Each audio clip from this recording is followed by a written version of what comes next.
All right, I have the timing belt cover back on, and I'm getting ready to snug the hub down. This is the little wrench that I made. You need one, at least on my version of the sandbar, you need one for tightening this up. So there are 2 bolt holes on my hub. I think some of them have 3, but this has 2.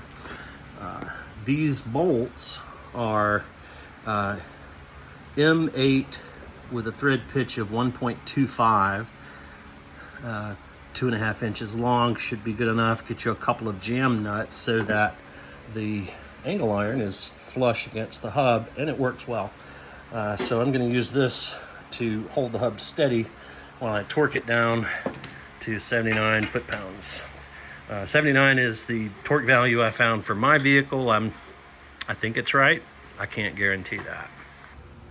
These are the numbers on the transmission for the Subaru Sambar Dias Classic.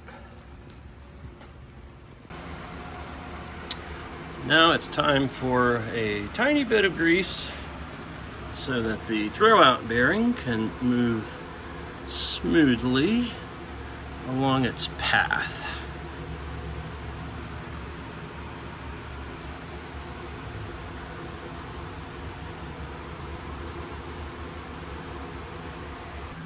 I am also planning to drop the fuel tank on the Subaru Sambar and clean it if need be and reseal it.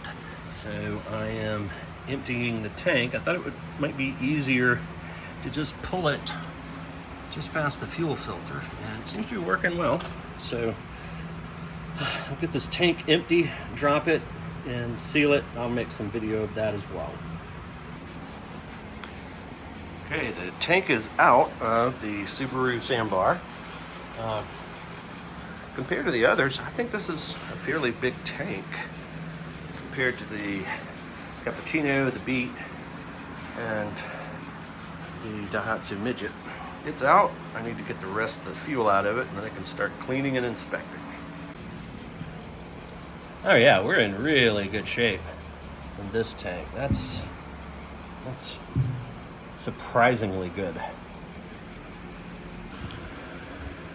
Before I use the tank sealing material, I like to put something in each orifice that I can tape in place to make sure that these ports don't get clogged up by the sealant. All right, I have all the ports taped up except for the fuel sending unit opening, which this is. I'm going to use some degreaser before I let this dry in preparation for sealing tomorrow. Before I take these off, what appears to be the smaller of the 2 is located there on the tank.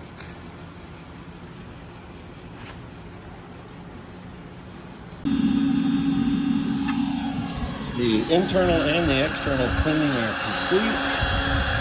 I'm going to heat the inside of the tank up with my trusty little heat gun to encourage the drying process. Subaru Sambar tank. I used POR 15 chassis black on the external of the tank and POR tank coating for the inside. And the instructions for the internal tank coating say 96 hours before reassembling, so I'll be waiting several days. While I'm at it, I've cleaned up the iron block. Probably wouldn't hurt to put a little bit of paint on there just to discourage the rust, so I'm going to do that. Getting ready to do some more rust protection on the Subaru Sambar. That's my horn, an Amazon buy that I think sounds fantastic. Before the tank goes back in, there are some things that I'm going to coat all of the support steel, but I wanted to kind of document some of why I'm doing that. Not a lot of rust, but there is some. And while I've got the tank out, it's easy to get to everything. So I will be doing POR 15 here shortly, right after I document. There's a little bit of rust there, and up in the corner, a little on that flange. So that's what I'm after.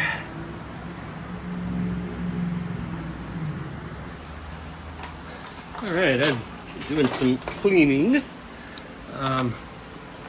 Before the engine transmission goes back in, which is going to be a little while, I'm going to do some chassis POR 15 rust protection, and I thought I would do a little bit of documenting about the condition before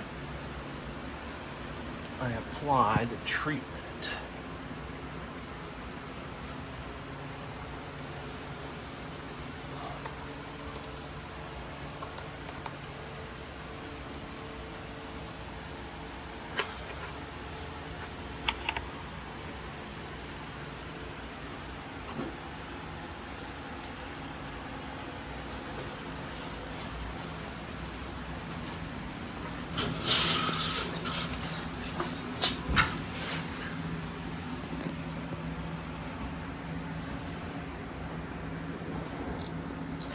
Sorry for making you dizzy. I'm not super coordinated. But yeah, there's kind of a look at the chassis and suspension components before I do the rust coat. This is for reference before I start taking the intake apart.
All right, I'm gearing up.